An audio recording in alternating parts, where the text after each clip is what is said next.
Nasaan na nga ba si Gutesa matapos kumanta? Mabibigat na pangalan yung mga sinabi niya. Nagdi-deliver daw ng malay-maletang pera. At ito ang nakakagalit dyan. Meron daw 100 billion direktang i-deliver kay Dunyo. O ito, panoorin po natin ang video to. Sa inyo po lahat, alam niyo ho, nung ako'y tumakbong Pangulo, sumuporta po ako kay BBM at kay Inday Sara. Maraming sa atin dito ang sumuporta kay BBM at kay Inday Sara. At ako po, sa maraming taon, tahimik, hindi nakikialam, hindi nagsasalita sa politika. Sinabi ko na rin yan na pinipilit ko ako, inimbitahan na bumalik sa politika, at sabi ko ayoko muna dahil gusto kong mag-focus at bigyan pansin ang negosyo at ang aking pamilya. Nauna po ako nagsalita tungkol dito nang lapitan ako ni Sergeant Gutesa. Inilapit po yan ng isang kaibigan sa Universidad ng Pilipinas. Sabi niya, pakinggan mo ang taong to dahil gusto niya makausap si Senator Dante Marcoleta. Noong nagsalita si Gutesa, nagulat ako sa mga sinabi. Mali-malitang salapi ang idinideliver sa bahay ni Martin Romualdez. Alam niyo, sinabi pa niya pati ang Department of Health, ang pondo doon pinapakailaman nila. Hindi niya alam ang mga nangyari kung hindi nakita niya yung investigasyon sa flood control. Ang sabi niya, Sir, Bicolano kasi si Gutesa, yung aking mga kamag-anakan binabaha. Yung mismong isang kasama ko, pamilya, binaha, nawala ang buong bahay, nawala ang arihan. Yung pala pinubuhat namin mali-maleta na pera ay buhat dito sa flood control at mga maanumanyang proyekto ng gobyerno. Kung naalala niyo po ng panahon na yun, ang panawagan mo, panagutin si Martin Romualdez. Dahil tinanong ko si Gutesa, sabi ko, Gutesa, nag-deliver pa kayo ng pera kay Pangulong Bongbong Marcos. Ang sabi niya, wala po sir. Ang deliver namin ng pera ay doon kay Martin Romualdez. Anong ginawa po nila? Pinaalis si Saldico. Umalis ka muna dyan, magtago ka, huwag kang magsalita. Noong nagsalita si Gutesa, pinatawag ba yung assistant ni Saldico? Hindi. Pinabayaan makalabas ng bansa. O matapos nung pinabayaan din makalabas, si Manny Punuan, si Bersamin, pinabayaan si Amina Pangandaman. Pero itutugtong ko yung kwento, nagulat ako nung nagsalita si Saldico. Dahil nung nag-usap kami, at kaibigan din para sa abogado ni Saldico, ang sabi ko dun sa tao, alam nyo, maaari nyo itong maiwasan ng 2 taon. Dahil Pangulo si Bongbong Marcos. Kakainin kayo, magtatago kayo. Pero matapos ang 2 taon, pag hindi kayo nagsabi ng totoo, lalabas ang katotohanan na ninakaw nyo ang pondo ng gobyerno. At si Saldico ang mastermind. Nagulat ako, nagsalita si Saldico. Anong sinabi niya? Nagdi-deliver ako ng pera kay Pangulong Bongbong Marcos. 100 bilyong piso. At magugulat po kayo, hindi lamang yung nakaraang taon. Magmula pa ng 2023, 2024, 2025, 100 bilyong piso ang direkta na pupunta kay Bongbong Marcos. Anong sinabi sa kanya? May kota ka, 2 bilyon, buwan-buwan i-deliver mo.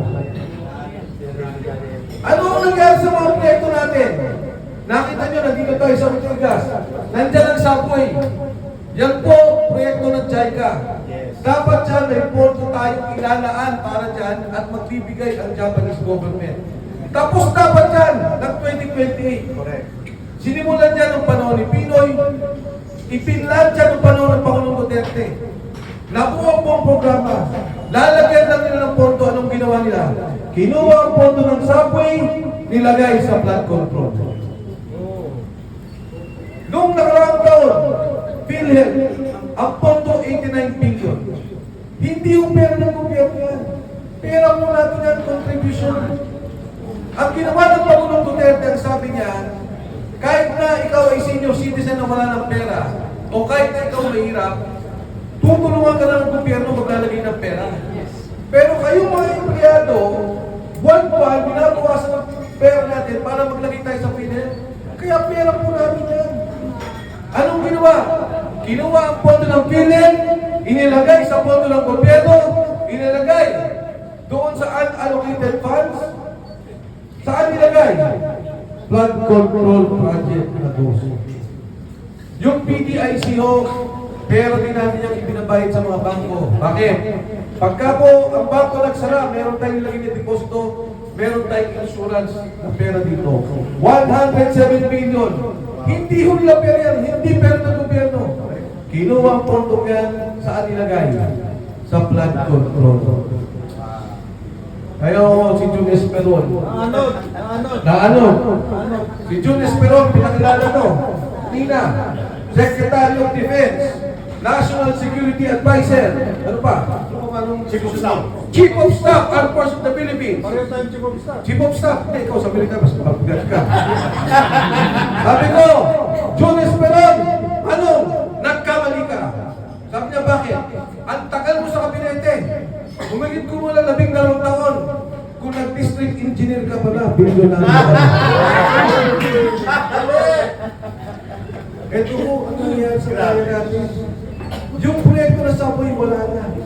Pagkatapos ng 2020, siya matatapos. Yung North and South Railway, lalagyan ng pondo, wala na. Yung Mindanao Railway, mga taga-Mindanao po natin nandito. Ha? Dapat po may pondo yan. Ano punta? Wala na sa flood control. Yung sa Iloilo, yung Panay Railway, wala na. Gimaras Project. Yan ang nangyayari ngayon sa ating bansa. Yan po ang pontong ninanakaw. Taon-taon. Ang sabi, siya naman na nagsimula eh. Siya naman na nagsabi may nakawan. Oo, sinabi na. Pero sa katotohanan, galit ang mga tao. Dahil ang sabi noon, merong 5,000 flood control projects. Bigla ako tayong binahan ng binahan. Noong nagalit ang taong bayan, nagsabi siya, imbestigahan. Ang hindi niya alam, babalik sa kanya ang investigasyon. Ang hindi niya alam, yung pontong ninakaw sa flood control, pumapasok pala sa bahay niya. Sinabi ni Sandy ko, 100 billion. Sabi ni Ping Lacson, sinungaling ka, mali yan. Yung pera, ang nag-deliver, ang sabi niya, ay si Bernardo. Ibinigay kay Trikip. Sabi ni Sandy ko, Senador, mali po yan. Ibang pondo pa yan. At ang binigay kay Presidente, 52 billion pesos. Isang taon lang po yan. Kaya po ako sa konsensya, pagkatapos na mangyari kay Gutesa, hindi na ako nanahimik. Si Gutesa hanggang ngayon, kinuha nila. Nasa kanila. Nagsalita sa Senado, sabi ni Gutesa, hindi ko na ako kailangan ng proteksyon ng DOJ. Ako na humbala sa sarili ko. Matapos po noon, dinitain nila. Hanggang ngayon, kausap ko misis, at meron po kami pureba na dinitain nila. Pinabaliktad na nga nila eh. Pumirma na ako na hindi totoo ang sinabi niya. At ang sabi po niya doon, pinangakuan ko daw at Dante Marcoleta ng pera para sabihin niya yung mga bagay na yun. Alam mo, sabi ko, okay na. Kahit bumaliktad na si Gutesa, iba na yung sinabi niya, walang problema sa akin. Ang importante, palayain niyo yung tao. Dahil yung sundalo ko, siya ang pinaka hindi umitan. Siya ang walang interes. Nagpipit lang to ng pera. At nakita nito na mali pala yung ginawa ng mga panahon yun. Bakit napaparusahan ng gano'n? Bakit natatakutin ng pamilya? Marami pa o ang nalabas at magsasalita tungkol doon sa kaperahan. Ngayong araw lang po, binigay sa akin ng listahan ng taong-taon na 100 bilyong piso na kinukuha mismo ng Office of the President. Mismo ng Pangulo. Iba pa yung flood control na pinag-usapan natin. Ito, direkta sa kanya. Yung 8 bilyon, iba pa ho yun. Ngayon lang ho natin nakita. Kaya ako nagpapasalamat sa inyo lahat na tayo hindi manahimik at tayo ay kumilos. Tayong lahat magkaisa na kumilos at pag-resignin ang Pangulong ito. Yes! Yes! Importante ho ang pagkakaisa natin at ipakita natin yung ating lakas. Kahit maliit na grupo pa tayo, magpalakas at magpadami. Dahil ang EDSA uno, napuno sa ganyan. Ang sabi ng military, withdrawal of support. Nag-withdraw ang mga sundalo, nagbaliktaran at sumama sa mga nagpoprotesta. Ng EDSA 2, nandyan na po ako, sundalo, si General Esperon, ako po'y nasa Kongreso. Ang sabi ng military, we will withdraw our support dahil wala nang negosyante. Nakikita nila ang problema ng ekonomiya. Wala nang mga taong gobyerno. Nakikita nila wala nang tiwala sa ating pamahalaan. Ang sambayan, maging ang mga OFW natin, wala nang tiwala sa gobyerno. Kailangan natin ipatinig ito, palakasin ang ating pagkilos para ang ating kandataang lakas. Ang mga negosyante, ang simbahan, ang salita na, bumaba ka na dyan kung nais mo ang ayos at pagbabago. Sa inyo po lahat, sa pagkakaisa po natin, of course, kay Congressman Jing Paras.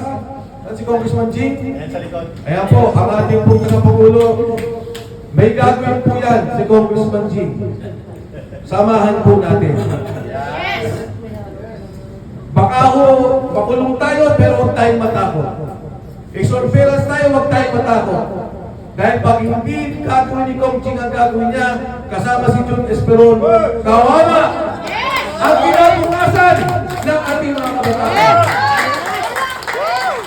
Pag hindi tayo kikilos para tanggalin ang Pangulong to, kawawa na ang sambayan ng Pilipino. Wala nang pag-asa ang ating bansa. Ang dami nating pera. Ang dami nating resources. Agrikultura. O bakit po mahal ang sibuyas? Anong sabi ni Santico? Kinontrol nila ang smuggling para sila kumita. Bakit ba yung sugar quota? Kinontrol dahil yung pagka ikaw mag-import, pupunta ka ng Department of Agriculture. Sindikato nila ang kumuha ng quota. Sila din ang nagparating ng asukal dito. Doble, triple presyo. Pati sibuyas, asukal, lahat. Magtataka ka Pilipinas, ang daming mga tanim. Pero ang Singapore, walang bukid, mas mura bilihin. Ang Malaysia, mas mura asukal, mas mura sibuyas. Ganitong klase ang nangyayari sa pamamahala ng ating bansa. Kawawa ang Pilipino. Gatasan po ang pondo natin. Gatasan tayo nagkatrabaho. Kaya ngayon kong gabi, ngayong araw at sa mga darating na araw, sama-sama tayo, tulong-tulong, ipabagsak ang Pangulo, hindi ang gobyerno. Magkasayan, hindi BBM, hindi ang administrasyon.